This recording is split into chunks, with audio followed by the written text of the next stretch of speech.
And then after church, you get hit up by 17,000 people. So that makes it even more. I saw. But I love it. I do love it. I love this church. I love these people. They're wonderful. They're wonderful. Every person embraced me. It's very wonderful. It's a very wonderful. And this genuine. Yeah, it's great. It really is. So You ready, Chris? Thanks, ladies. I know what I do. All right. This man is the hardest working man in the show. I know. How many cameras do you have?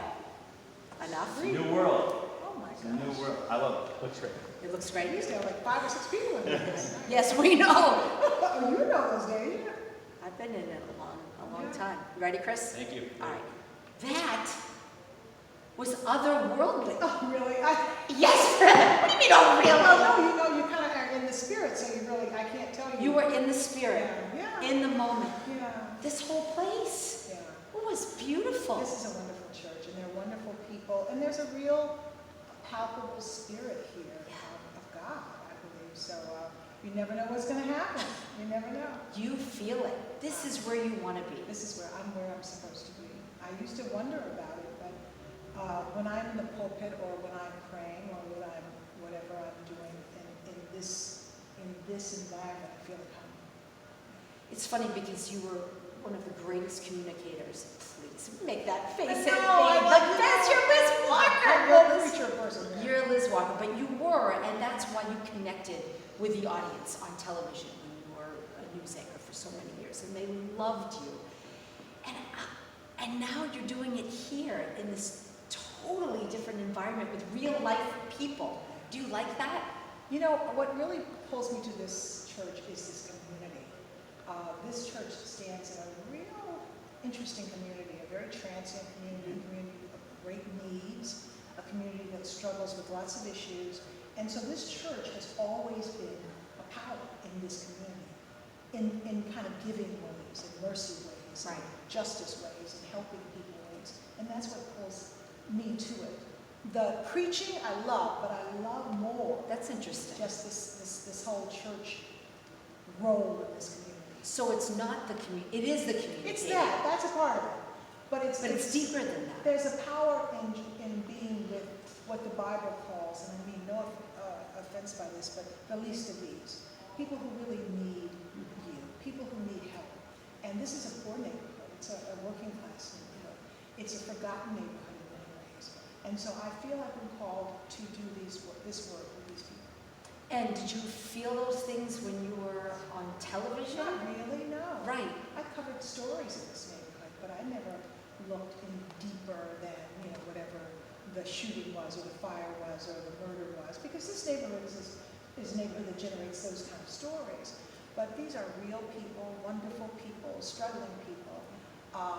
And I've been called to, it's an honor to be at this level in this community.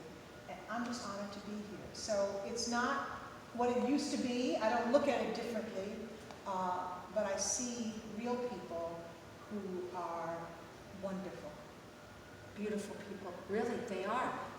Everybody, that offering of peace was magical. Yeah. It just, everything stopped, and then everybody just loved. Yeah. I know, I loved it.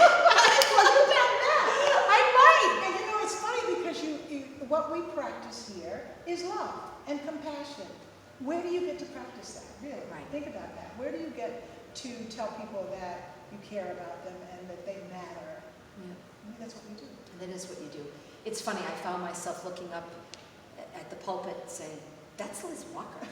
And then, it didn't take long for me to say, that's Reverend Liz. And I just spoke to some people in here, and they said, one woman said to me, I was the biggest groupie. I loved Liz Walker. I watched her on TV all the time. And she said, so I came here, and then she became Reverend Liz to me. And she said, and I just cannot wait to hear what she says every single week. She's the person who prints up the, and she tries to get the sneak preview, so she knows what you're going to say. But it is amazing. You don't know it, but people do look at you as that person who is such an important part in their homes. But now you're such an important part in the community. Well, it's community work and it's spiritual. So I said I love this because of this community. Right. But the idea that you are chosen or feel honored or the privilege of giving people hope trying to help people find truth, of trying to define what love really is. Right. That to me is very important. Now, the most important thing to me is to be in this community and do that. But it's to be able to speak words that I believe are truth in a time when truth is hard to find. That's really important too. Does this come from your time in Sudan? I mean, obviously that led you there, but did that have such a big impact on you that that's how you landed here? I think that was a part of it. I haven't figured that part out, quite frankly. I went to Sudan with some other ministers, and they said, this is God calling you to the needs of the world. And so that's how I ended up in Sudan. We started going back and forth, and we did that for 11 years. I thought that was it. I thought that was what I was supposed to do, and that was it. But then I came back, and I got the invitation to come to this pulpit temporarily, but fell in love with the community and fell in love with the people. So, yes, that was a part of the journey, Right. and I'm still on the journey. I'm not sure that this is the end of the journey. I don't know anymore, because there's always something more amazing to participate in. But essentially, you're participating in the heart of people and the heart of the community. You can feel it. It was almost a cleansing, I think. And I saw the people when they walked in, and then I saw them when they walked out. Yeah. And I thought, Sunday morning, a lot of people work out, and I thought, this was the best workout they could have had, right? Well, yeah, and it gives you... And you gave them that. Yeah. What a gift. Well, it's It's an honor. meaningful. It's an honor. It's an honor. People are in desperate need of meaning and in desperate need of truth and love and feeling that they belong to something special. And my job is to let you know that you're a part of something bigger. It's not just you. There's something bigger, and I call Him God, or God. Right. But, and I love it. Do you miss being on TV? No.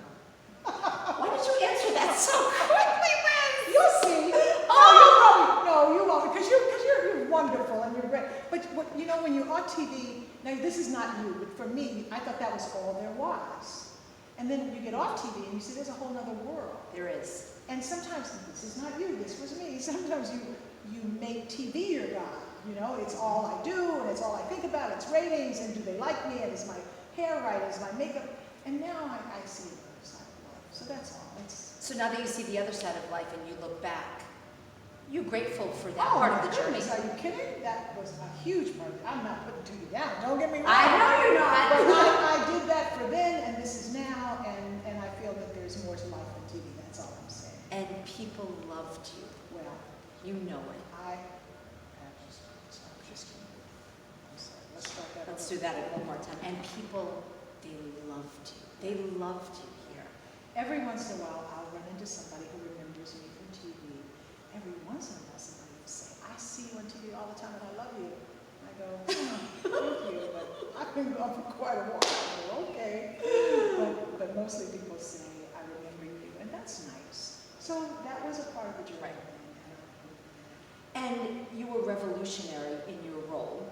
And I know it's a line in your bio, but it really is so much bigger than that. You really were the first African-American weeknight, Monday through Friday anchor in the country. Yeah, That's a big deal. yeah. Well, And it shouldn't be a big deal. no, it shouldn't be. See, that's the thing. Boston's first, and that it was a big deal then, and it was very scary then. It was overwhelming then because Why? Well, because there were television news, there were news stories on the paper and the TV. She's the first black, and and there's a lot of pressure that comes with that because you think you're supposed to represent everybody or do everything. I So didn't that was a know little, that. that was a little something. It was a little special. And can she make it? That was a question. Could she actually be? And I had worked all my life to be a television news anchor, but there was that kind of pressure of being the first. But like I said, I fell in love with Boston, and I really think Boston fell in love with me. And I think it's been a love affair since then. And I still am in love with Boston. Well, you're here. I'm here, and I'm going to give everything I've got to the city. The city's been good to me. So this is a way of giving back in a way. It's a beautiful way to give back. Well, it means a lot to me. I'm getting as much as I'm giving. I'm getting more than I'm giving. It's beautiful. And you did go through some tough times, very public tough times. You were pregnant, Mm-hmm. and you were on television, and you were a single mother. Mm-hmm. But you get through it. You get through that. That was 30 years ago. My son is 30 years. He's 30 years old. He's Oh, we married. know, okay? He's We know your son's story. okay. Tell it. You go ahead. Be Well, the proud mother,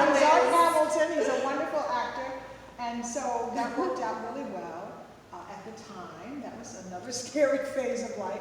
Not scary in what the decision that I made, but in the response. But most people were very wonderful and very supportive. There were those who said I shouldn't be on TV and I should be taken off, and there were those who said that I should be hung in effigy and a big scarlet A or what, I don't know. It was just a crazy time then. But you do what you feel that you have to do is right, and you move on. What did you say about worry up there? It doesn't Goes add right to this. 1 second to your life. And so, you know, again, looking back on that, that was God, because my son and I made it through that period, and he is wonderful, and I'm so glad. Tell me about what he's doing. Hamilton? Well, he went to NYU from Brookline High School, and he's always been very talented, and he's always had a voice. So he, went right out of Tisch School at New York University and auditioned, and he's been working constantly. The biggest tip on young people, to tell young people who want to be an actors, is you have to keep working, and you're blessed when you can keep working. And Nick has worked consistently from college, and that says a lot about his talent and his determination, and about New York City. So now he's plays Aaron Burr on Hamilton. He was on Broadway for a year, and now he's actually traveling. Are you going to go when he's here? I have seen. He's actually not coming. There's about he's not coming here? 3 tours of him. Oh, I thought he was He here. won't be here. Have you seen him in I've Hamilton? seen him 20 times. Are you kidding? I have seen Hamilton. I know Hamilton from front to back. But Is he good? He's really good. Well, if you see Hamilton, whoever you see, these are the best and most talented young people from all over the world who are in this play. It's an amazing program. It's an amazing story. And he does a great job. He's been all the way over around the country. And now I think he's in Minneapolis, and then he's been in Las Vegas. He's, Everywhere. everywhere. Has he been here to this church? Oh, he's been here, but he's never sung Hamilton here. Yes. He's been here. What does he think of his mom, the Well, Reverend? I The don't Reverend know. Mom. I don't know. Nick has watched me through so many iterations, and I think I'm just mom to Nick. So I think he tells me, I can tell you the story. So he told me that he watched my sermons. That young man right over there, Steve, puts our sermons on Facebook or wherever you put YouTube. them. And YouTube, and Nick watches my sermons. And so that's really makes me feel good. That's beautiful. I don't think he watches every time, but that he watched any is a tribute as well. It is a tribute. And it's really such an honor to meet you. And I feel like I know you. Do they tell you? you feel all like the you time? know me. I feel like I know you. I watch you on TV all the time. I watch you on TV. Good I friend, did. Maria. I know, I love that. But I just think to sit here and see what you're doing for this community. You're up there, and you know what people say to you, but I really watched it, and I'll tell you, you really moved people. Right. And how meaningful that is to not do it through on the news when you're having great chemistry with your co-anchors and your sports guy and all of those things, but something that's meaningful to you as well. Right. Well, it's just funny, Maria. It wasn't planned. It wasn't some master plan that I would end up here. It's been like following these kind of breadcrumbs, and they lead you one place, and then they lead you to the next place. But this is where I should be right now. I feel very much that I'm supposed to be here, and I am blessed by being here. And this feeds me and fuels me and helps me in my life. So it's not anything that I'm doing for the people. I think it's something that we're doing For each other. That's the best way to look at it. Yeah. You look so amazing. Do I So really? young. I think my face is probably falling apart after I get off this pulpit. I usually go home and go to bed. Now I'm You oh look my so God. good. Oh my God. But I just give it up to God. You do. That's And I feel beautiful. good. I'm glad. Last question. Yeah. Do you feel, so this is a community that, like you said, it's transient, and you said it was hard to get used to a smaller audience, because you had a really big audience on television. But it's such an intimate audience, and that sort of makes up for the numbers. But this place was packed. No, it gets That was full. packed. When you first got here, there's always like 5 people. I think, God, is the day going to be that we only have 5 people? No. You never know who's going to show up, right? But I think the difference for me being here than being on TV is the intimacy, and we're called to have relationship. I'm called to know you, not really just to see you on TV and make up a story about you, but get to know you. And so we can do that, and I can feel that I know you, but I here can know people. I can know Steve, and I can know Mike, and I know their stories, and they know mine, and I love them.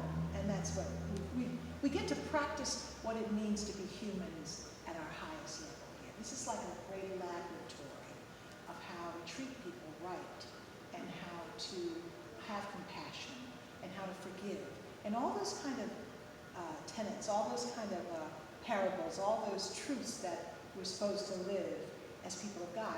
We get to practice that, and I love that. Where else? I wish we could do this everywhere, and I hope that one day maybe we all are living like this. But this is the laboratory in the meantime. This can be made faith. It was very beautiful, very uplifting. Good. Come back. Very spiritual. Absolutely. You tell my Greek priest that. Anybody can come in here. And that's my question too. So can I say, you can get some cutaways, thank you. Can I say that? This is welcome and open to everybody. We don't have any, because that's what Christianity is. I don't know the idea that it's just for this kind of people or that person. That's not what I was told. So we're open to anybody, and everybody. And you're on the radio 5 days a week? No. Okay. I wonder if they're still running that radio thing, because that lady said she heard me on the radio. I'm thinking, no, I don't do that anymore. No, And it's like TV. 8:15? Yeah, we would go and tape it. Oh, good. I would tape it. It's a Christian radio station down in Quincy, but I don't do that. Okay. So And you're speaking everywhere? You I should speak a lot. And you I did the would. Boston Marathon bombings? yeah, Oh. I do a lot of speaking. I'm working on the Martin Luther King project. We're going to bring this. Have you heard about that? No. Oh my God! So we're going to bring this monument, memorial to the city of Boston. Paul English. This is a great story. Paul Yeah, English is a young tech entrepreneur. He started Kayak, the travel service. Oh, I know Kayak, yes. Billions of dollars. No, I know. He's put $1 million in, and now we're trying to raise $10 million to build a memorial in the city of Boston, along with the city with the mayor. And we're $3 million in. Oh, why don't I know this? I know. That's a good story. It's a great story. And I mean, he we're went to still- BU. Yeah, did he? Martin Luther King. Oh, Martin Luther King, I thought you were Paul. No. English. Yes, we're working with BU, we're working with the city, we're working with 12th Baptist. We're gonna, here's how you can know about the story. In November, I think, I'll call you. Let me know. Can you have Florence give me the Absolutely, information? because they're doing, the 5 artists have given who are competing to do this memorial, and they will be choosing that. Oh, I love my husband. He's an artist. Oh, well, it's going to be great. I mean, it's just started, so you haven't missed it yet. So I'm working on that. I work with Boston Red Sox. You do? For what? We have all these incredible conversations on race. You do? I do. I'm a consultant with the Boston Red Sox. Brilliant. There's all these things going on that I'm doing now that I've never would have done before. Isn't that Oh, I amazing? love that. I know. It's just quiet. I mean, there's not even, I can tell you it's not a secret, but they're in-house. I work with their human resources. They hired me to have these conversations. Smart. Oh, they're amazing. That's so smart. Yeah, it is smart, and it's necessary. So I'm doing It a is lot necessary. of things I wouldn't have ever done before through this role. You know, So isn't that something? do you feel it's a life that's It's well lived? Yes, it's doing a lot of, your hands are in a lot Right. of things, and you represent, I'm supposed to represent to the best of my ability, you're representing, an ethical way of doing things, Right. and that's all. That's the best part of it. See, I don't care about the TV thing, meaning I'm not on TV to be on TV. I care about this. Right. That's why it's my day off and That's I'm why here. I'm so successful. That's why I want to sit here and be part of this and Yeah. look at it and feel it. Are you from Boston? My mother grew up in Roxbury. Are you kidding me? Roxbury Memorial for Girls and Dorchester. Yeah. And yeah, I grew up north of Boston. But, my grandparents had a store in Dorchester on Columbia Road and Mom and Pop, and then they went to Milton, and the priest came and knocked on their door and said, nobody wants you here, get out, you're Greek, you're too dark. Really? Yes. But they stayed, but hardworking people and things like that. So for me, I love to remember where I came from. Yeah, well, it shows, but Thanks. of all the anchors to me, and please forgive me, don't put this on, you're the only one I know. I don't know, and Lisa. I Oh know yeah, Lisa of course. Jones. She's a doll. She's wonderful. She really is a doll. But I actually know her because she rides the bikes, and I love the ride. Oh, that's she's, funny. She's a real big, cyclist. But you're the only one I know. That's because bad. you're distinctive. Thank you. Oh no, I mean because you're real. I mean, I see, and I'm not just saying that. You know what? That was so nice to come in here because to have people just say, that's what they said to me, we like you because you're real. Yeah, no, because a lot of these anchors, you know. I they're do beautiful, know. but they're like, They're young. I mean, I'm 53. yeah. I'm the oldest anchor in the market. Are you serious? Because you're a baby. No, I'm not a baby. You know what I said to Ed Harding, my co-anchor? I said, oh, I'm going to go interview Liz Walker. And he said, you should tell her that she should still be on TV. No, no, I would be the, but I think you're fabulous. You're nice. You don't have to say that. No, I mean it. But I love that you're doing that for the Red Sox. I find that fascinating. Yeah, I've got a lot of little gigs like that have just kind of come out of this work.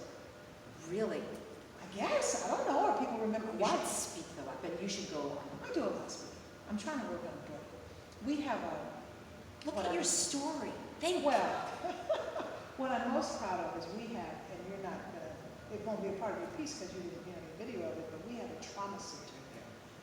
And our trauma center, these guys come through our trauma center. Our trauma center is for anybody who's gone through violence, who's gone through pain, and we work on those issues. We work in Boston Medical Center. I mean, through this, Through this downstairs, we have, and so we have an open, we have called trauma conversations. We Hmm. have mind-body stuff. We do a lot of community outreach. right? And so this church has done, I mean, things you wouldn't